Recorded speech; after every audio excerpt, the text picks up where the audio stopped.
पार्वती संग शिव को पूजे, त्याग कपट अभिमान। खुशियाँ सभी जगत की मिलती, छूटे माया जाल। हर हर महादेव। प्रणाम भक्तजनों, आप सबका स्वागत है मेरे YouTube चैनल ज्योति धर्म गंगा में। आज मैं आपके लिए श्रावण मास महात्म्य के 21वें अध्याय की कथा लेकर आई हूँ। आज श्रावण मास का 21वां दिन है और इससे पहले के 20 अध्याय मैंने अपने YouTube चैनल ज्योति धर्म गंगा पर डाल दिए हैं। आप वहां से उन्हें श्रवण कर सकते हैं। आज हम श्रावण पूर्णिमा पर किए जाने वाले कृत्यों का संक्षिप्त वर्णन तथा रक्षाबंधन की कथा को सुनेंगे। आइए हम कथा की शुरुआत करते हैं। संत कुमार बोली, हे दयानिधि, कृपा करके अब आप पूर्णमासी व्रत की विधि कहिए, क्योंकि हे स्वामिन, इसका महात्म्य सुनने वालों की श्रवण इच्छा बढ़ती है। ईश्वर बोले, हे संत कुमार, इस श्रावण मास में पूर्णिमा तिथि को उत्सर्जन तथा उपाकर्म संपन्न होते हैं। पौष की पूर्णिमा तथा माघ की पूर्णिमा तिथि उत्सर्जन कृत्य के लिए होती है अथवा उत्सर्जन कृत्य हेतु पौष की प्रतिपदा अथवा माघ की प्रतिपदा तिथि विहित है अथवा रोहिणी नामक नक्षत्र उत्सर्जन कृत्य के लिए प्रशंसित होता है अथवा अन्य कालों में भी अपनी अपनी शाखा के अनुसार उत्सर्जन तथा उपाकर्म दोनों का साथ साथ करना उचित माना गया है। अतः श्रावण मास की पूर्णिमा को उत्सर्जन कृत्य प्रशस्त होता है। साथ ही ऋग्वेदियों के लिए उपाकर्म हेतु श्रवण नक्षत्र होना चाहिए। चतुर्दशी पूर्णिमा अथवा प्रतिपदा तिथि में जिस दिन श्रवण नक्षत्र हो, उसी दिन ऋग्वेदियों को उपाकर्म करना चाहिए। यजुर्वेदियों का उपाकर्म पूर्णिमा में और सामवेदियों का उपाकर्म हस्त नक्षत्र में होना चाहिए। शुक्र तथा गुरु के अस्तकाल में भी सुखपूर्वक उपाकर्म करना चाहिए, किंतु इस काल में इसका प्रारंभ पहले नहीं होना चाहिए, ऐसा शास्त्र विद्यों का मानना है। ग्रहण तथा संक्रांति के दूषित काल के अनंतर ही इसे करना चाहिए। हस्त नक्षत्र युक्त पंचमी तिथि में अथवा भाद्रपद पूर्णिमा तिथि में उपाकर्म करें। अपने अपने ग्रह सूत्र के अनुसार उत्सर्जन तथा उपाकर्म करें। अधिक मास आने पर इसे शुद्ध मास में करना चाहिए। ये दोनों कर्म आवश्यक हैं, अतः प्रत्येक वर्ष इन्हें नियम पूर्वक करना चाहिए। उपाकर्म की समाप्ति पर द्विजातियों के विद्यमान रहने पर स्त्रियों को सभा में सभा दीप निवेदन करना चाहिए। उस दीपक को आचार्य ग्रहण करे या किसी अन्य ब्राह्मण को प्रदान कर दे। दीप की विधि इस प्रकार है। स्वर्ण, चांदी अथवा तांबे के पात्र में सेर भर गेहूं भरकर गेहूं के आटे का दीपक बनाकर उसमें उस दीपक को जलाएं। वह दीपक घी से अथवा तेल से भरा हो और 3 बत्तियों से युक्त हो।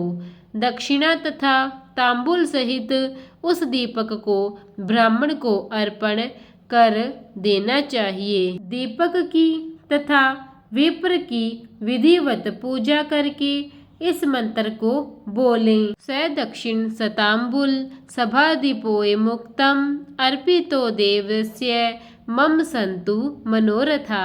अर्थात दक्षिणा तथा तांबुल से युक्त यह उत्तम सभादीप मैंने देवाधिदेव को निवेदित किया है। मेरे मनोरथ अब पूर्ण हो। सभादीप प्रदान करने से पुत्र पौत्र आदि से युक्त कुल उज्ज्वलता को प्राप्त होता है और यश के साथ निरंतर बढ़ता है। इसे करने वाली स्त्री दूसरे जन्म में देवांगनाओं की समान रूप प्राप्त करती है। वह स्त्री सौभाग्यवती हो जाती है और अपने पति की अत्यधिक प्रिय पात्र होती है। इस प्रकार 5 वर्ष तक इसे करने के पश्चात उद्यापन करना चाहिए और अपनी सामर्थ्य के अनुसार भक्तिपूर्वक दक्षिणा देनी चाहिए। हे संत कुमार, यह मैंने आपसे सभादीप का शुभ महात्म्य कह दिया। उसी रात्रि में श्रवणाकर्म का करना बताया गया है। उसके बाद वहीं पर सर्प बलि की जाती है और अपना अपना ग्रह सूत्र देखकर ये दोनों ही कृत्य करने चाहिए। हयग्रीव का अवतार उसी तिथि में कहा गया है, अतः इस तिथि पर हयग्रीव जयंती का महोत्सव मनाना चाहिए। उनकी उपासना करने वालों के लिए यह उत्सव नित्य करना बताया गया है। श्रावण पूर्णिमा के दिन श्रावण नक्षत्र में भगवान श्री हरि हयग्रीवा के रूप में प्रकट हुए और सर्वप्रथम उन्होंने सभी पापों का नाश करने वाले सामदेव का गान किया। इन्होंने सिंधु और वितस्ता नदियों के संगम स्थान में श्रवण नक्षत्र में जन्म लिया था, अतः श्रावणी के दिन वहाँ स्नान करना सभी मनोरथों को पूर्ण करने वाला होता है।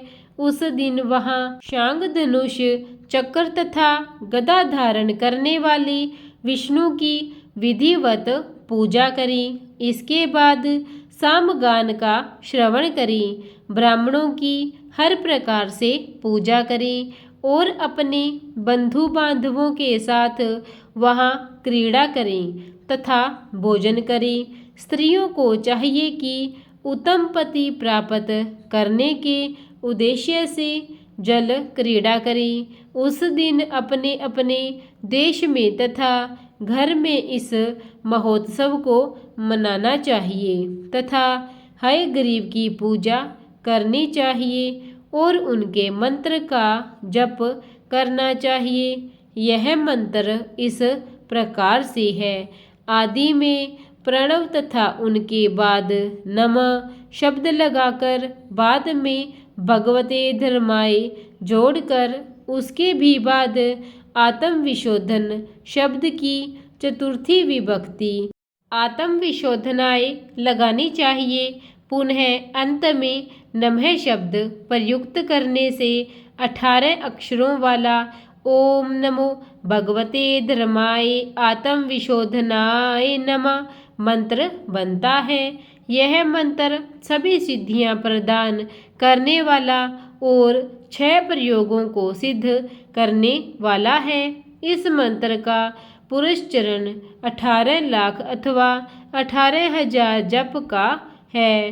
कलयुग में इसका पुरस्चरण इससे भी 4 गुना जप से होना चाहिए। इस प्रकार करने पर हयग्रीव प्रसन्न होकर उत्तम वांछित फल प्रदान करते हैं। इसी पूर्णिमा के दिन रक्षाबंधन मनाया जाता है, जो सभी रोगों को दूर करने वाला तथा सभी अशुभों का नाश करने वाला है। हे मुनिश्रेष्ठ, इसी प्रसंग में एक प्राचीन इतिहास सुनिए। इंद्र की विजय प्राप्ति के लिए इंद्राणी ने जो किया था उसे मैं बता रहा हूँ। पूर्व काल में 12 वर्षों तक देवासुर संग्राम होता रहा। तब इंद्र को थका हुआ देखकर देवी इंद्राणी ने उस सुरेंद्र से कहा, हे देव, आज चतुर्दशी का दिन है। प्रातः होने पर सब ठीक हो जाएगा। मैं रक्षाबंधन अनुष्ठान करूंगी, उससे आप अजय हो जाएंगे। और तब ऐसा कहकर इंद्राणी ने पूर्णमासी के दिन मंगल कार्य संपन्न करके इंद्र के दाहिने हाथ में आनंददायक रक्षा बांध दी। उसके बाद ब्राह्मणों के द्वारा सब सत्यायन किए गए और रक्षाबंधन से युक्त इंद्र ने दानव सेना पर आक्रमण कर दिया और क्षण भर में उसे जीत लिया। इस प्रकार विजयी होकर इंद्र तीनों लोकों में पुनः प्रतापवान हो गए। हे मुनीश्वर, मैंने आपसे रक्षाबंधन के इस प्रभाव का वर्णन कर दिया जो कि विजय प्रदान करने वाला है, सुख देने वाला और पुत्र, आरोग्य तथा धन प्रदान करने वाला है। संत कुमार बोले, हे देवश्रेष्ठ, यह रक्षाबंधन किस विधि से, किस तिथि में तथा कब किया जाता है? हे देव, कृपा करके इसे बताएं। हे भगवान, जैसे जैसे आप अद्भुत बातें बताते जा रही हैं, वैसे वैसे अनेक अर्थों से युक्त कथाओं को सुनते हुए मेरी तृप्ति नहीं हो रही है। ईश्वर बोले, बुद्धिमान मनुष्य को चाहिए कि श्रावण का महीना आने पर पूर्णिमा तिथि को सूर्योदय के समय श्रुति स्मृति के विधान से स्नान करें। इसके बाद संध्या जप आदि करके देवताओं, ऋषियों तथा पितरों का तर्पण करने के बाद स्वर्णमय पात्र में बनाई गई स्वर्ण सूत्रों में बंधी हुई मुक्ता आदि से विभूषित, विचरित तथा स्वच्छ रेशमी तंतुओं से निर्मित, विचित्र ग्रंथियों से सुशोभित, पदगुच्छों से अलंकृत और सर्षप तथा अक्षतों से गर्भित एक अत्यंत मनोहर रक्षा अथवा राखी बनाई। इसके बाद कलश स्थापना करके उसके ऊपर पूर्ण पात्र रखें और उस पर रक्षा को स्थापित कर दी। उसके बाद रम्य आसन पर बैठकर सहजनों के साथ वारांगनाओं के नृत्य गान आदि तथा क्रीड़ा मंगल कृत्य में संलग्न रहें। इसके बाद यह मंत्र पढ़कर पुरोहित रक्षाबंधन करें। येन बंधो बलि राजा दानवेंद्रो महाबल तेन तवा मनुबंधनामी रक्षे माचल माचल। अर्थात जिस बंधन के महान बल से संपन्न दानवों के पति राजा बलि बांधे गए थे, उसी से मैं आपको बांधता हूँ। हे रक्षे, चलायमान मत हो। ब्राह्मणों, क्षत्रियों, वैश्यों, शूद्रों तथा अन्य मनुष्यों को चाहिए कि यत्नपूर्वक ब्राह्मणों की पूजा करके रक्षाबंधन बांधें। जो इस विधि से रक्षाबंधन करता है वह सभी दोषों से रहित होकर वर्ष पर्यंत सुखी रहता है। विधान को जानने वाला जो मनुष्य शुद्ध श्रावण मास में रक्षाबंधन का अनुष्ठान करता है वह पुत्रों, पौत्रों तथा सहजनों के सहित एक वर्ष भर अत्यंत सुख से रहता है। उत्तम व्रत करने वालों को चाहिए कि भद्रा में रक्षाबंधन न करें, क्योंकि भद्रा में बांधी गई रक्षा विपरीत फल देने वाली होती है। इस प्रकार श्री स्कंद पुराण के अंतर्गत ईश्वर संत कुमार संवाद में श्रावण मास महात्म्य में उपाकर्मोत्सर्जन, श्रावण क्रम, सर्प बलि सभादीप, हयग्रीवार जयंती, रक्षाबंधन विधि कथन नामक 21वां अध्याय पूर्ण हुआ। प्रेम से बोलिए हर हर महादेव। प्रिय भक्तजनों, अगर आपको मेरा यह महात्म्य अच्छा लगा हो तो इसे ज़्यादा से ज़्यादा लाइक और शेयर कीजिए और कमेंट में हर हर महादेव अवश्य लिखिए। और अगर आप मेरे चैनल पर नए हैं, आपने अब तक मेरे चैनल को सब्सक्राइब नहीं किया है, तो कृपा करके उसे सब्सक्राइब कीजिए और बेल आइकन दबा दीजिए ताकि नित्य मेरी सभी वीडियो के नोटिफिकेशन आपको सबसे पहले मिलते रहें। धन्यवाद।